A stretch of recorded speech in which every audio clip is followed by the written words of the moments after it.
What are the signs that you are spiritually awakened? When you first kind of get into spirituality and you first start investigating things beyond the body, beyond the mind, and beyond the world, frankly, it gets weird. There's not really any other way to say it than that.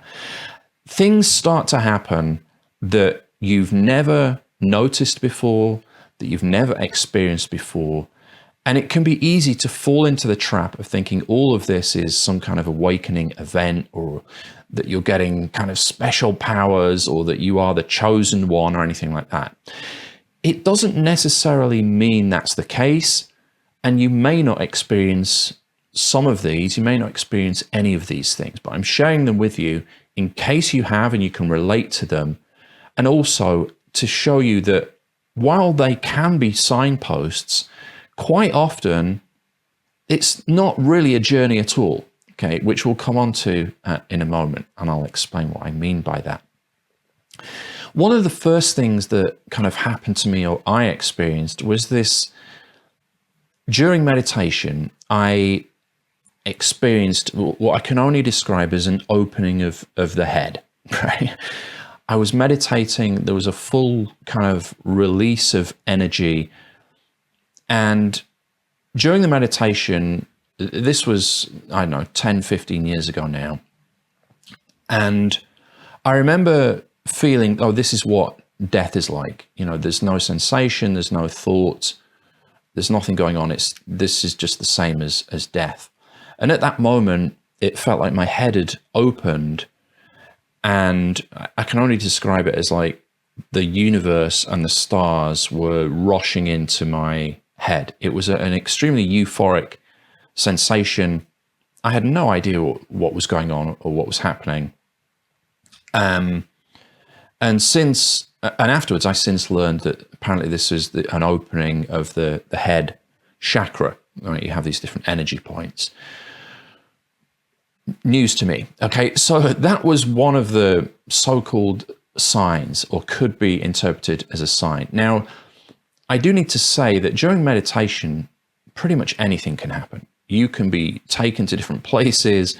You can sometimes have sensations that you are a giant, or that you're a tiny person. You can see various things during meditation, visuals, visions. It doesn't really, in the absolute sense, it doesn't mean anything, right? Because you are just awareness. You are everything. There is only this everything, and you are that. So all of these comings and goings and sensations, perceptions, visions, none of it, experiences, none of it really means anything at an absolute level. But it can show you a sign that things are starting to unfold for you.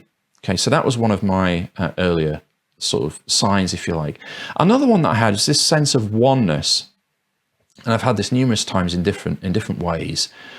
One of the first ones, but I think even before I started meditating, I was standing out in the countryside. I remember looking out on the fields, and I can see some fields here out of my window, and it kind of takes me back to this experience. And the fields were divided with, you know, hedgerows and fences, and, you know, there were houses, farmhouses dotted around. And ordinarily, in my entire life prior to this point, I would look out at fields and I think, oh, there's a field there, there's a field there, and that belongs to that farmer, and that belongs to that person, and here I am here. But when I looked out on this particular occasion, it just became a huge expanse. It was no longer fields, it was just, oh wow, this is just the world. And I'm not standing here watching the world, I am world. And everything just merged into one, which again was this kind of an early sign or recognition that you're starting to appreciate true reality, you're starting to recognize what's really going on beyond this illusion of the separate self. Another occasion that this happened, which was more kind of thorough, was when I was at a swimming class for my daughter, and I was on the sidelines in the swimming pool with other parents. I was watching my daughter swim back and forth. And suddenly it just kind of struck me that the water and the walls and my daughter were all made of the same substance. And everything had the same quality at this moment. It was literally just like in a blink of an eye, it just changed. My perception changed irrevocably. Like I couldn't go back to not seeing this.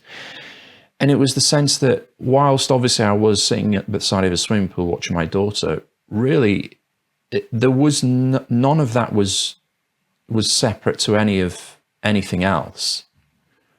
Like the love that created the water was the same love that had created my daughter, was the same love that had created the eyes that were watching all of this. And everything, and I looked around, I looked at my hand, I looked at the chair, I looked at the floor, I looked at the water.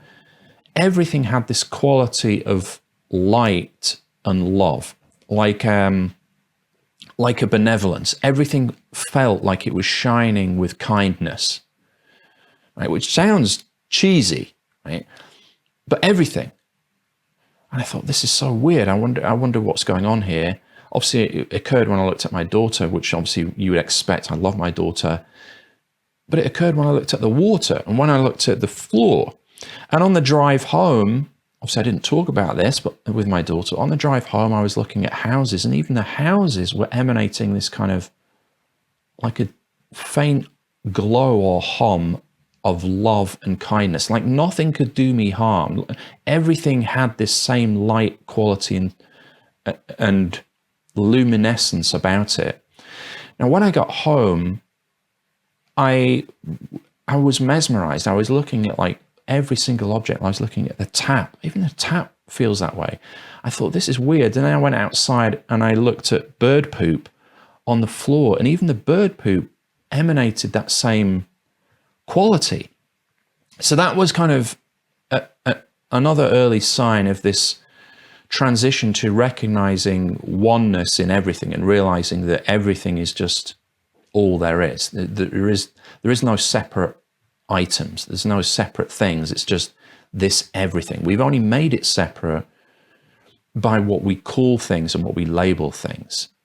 Okay, even the word human being is something man-made. It's something that we dreamt up. Right? Dogs don't do that. Birds don't do that. They don't have a sense that they're a bird or a dog. They're just being. That's really all that there is being. But we've, as humans, the mind has decided to divide up and categorize and label everything. And that's when the problems start. So this experience at the swimming pool was one kind of breaking away from that and seeing things starting to crumble, and this idea of the separate self and separate objects was starting to crumble. So that was another experience, another sign. Now, you can have experiences like this of oneness, of feeling like nothing as well. That's another kind of stage or phase or a sign that can happen, is you have this kind of feeling that, okay, everything, there is only this everything, and therefore I am actually nothing. This person doesn't exist. And it can be quite an alienating process. Now, along with these experiences, you can also have physical sensations, and physical signs can happen as the body starts to assimilate and take on the teachings and the understanding that you've experienced. It can react. It may result in headaches. You can have any number of physical symptoms as a result of starting to go through an awakening. I suffered with stomach issues for a very, very long time, which spiritually speaking is this sense of hanging on to the separate self, or hanging on to identity. It's like a knot in the stomach, in the gut. It's that existential holding on and fear of death, essentially. And during awakening, what you are doing basically is dying. You are dying onto yourself. The separate identity, the ego, the person that you thought you used to be, needs to die. Okay, not in a physical sense, I don't mean anything like that, but the idea dies. The idea that you're a separate person dies. And that, for me, led to sort of stomach issues as I was kind of holding on. My body, this body here, resisted that for the longest time. So, as I said earlier, we are, as kind of human beings, when you still sort of see yourself as the separate self, you yearn for reaching the end of the journey. You think it's a journey. You think there's an end goal, which is awakening or enlightenment, which I just used the same word for both of those things. And you think there are signposts that can indicate how far along that path you've got. But I want to tell you a story now that will hopefully help you realize that there is no path and there is no journey, and there doesn't need to be any signs. And it's a story about pixels on a screen. Okay, one pixel says to the other pixel, how do I know if I'm enlightened? What are the signs that I'm enlightened? And one pixel replies and says, oh, well, if you flash green, that means you're enlightened. Okay. Another pixel speaks up and says, well, no, if you flash red, that means you're enlightened. And all the pixels have this different opinion about what enlightened means. Another pixel speaks up and says, well, can't we, if we flash in a certain way together, can't we show on the screen here, can't we show a picture of the sun? And doesn't that mean we're enlightened? But all of these pixels are incorrect, and they're stuck in the illusion because they are already light. Every pixel is already enlightened and is already full of the light that it's seeking. And that's the same as people. So you cannot take a step towards yourself because you're already there. Now, a metaphor for how this kind of makes sense, because people start out in spirituality because they think they're missing something. You have a fear of death and you have a sense of lack, that you lack something, you're not happy, you're not peaceful, and therefore you turn to spirituality because you've tried other things in the world that didn't work. But you find that spirituality doesn't work either. You get stuck in this journey, I can't see it, I don't get it, I'm not reaching that end goal, I still feel sad, I still get triggered on various things. Why?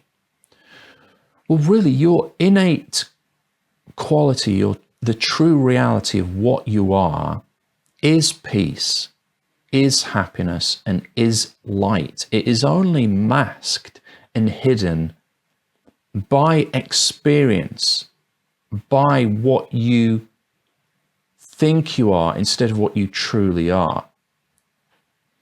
Now, a favorite teacher of mine, Rupert Spira, mentions this and talks about the sky. He says, if you see a cloudy sky and it's completely full of cloud, and you see a small gap in that cloud, which is the blue sky behind, you might incorrectly think that that blue sky, which represents happiness, you might think that blue sky is just temporary, that it's something that comes and goes. But actually, it's the background permanently. That blue sky is always there behind the clouds. And that's the same with the person, that your true nature is love, is light, is peace, is happiness. But it's masked by the clouds of lack and the cloud of activity going out trying to fulfill that lack. Your very action of feeling lack and trying to fulfill that with substances, experiences, activities, and relationships, that very action is masking the happiness and the peace that you are. So the next time you feel that craving to, I feel bored, or I feel I'm lacking something, just sit with that. Because, and again, another of my favorite teachers, Adyashanti, says you're like a speedboat zooming round a still, peaceful lake, looking for peace. Okay? You're like a speedboat zooming round a peaceful lake, looking for where the peace and quiet is.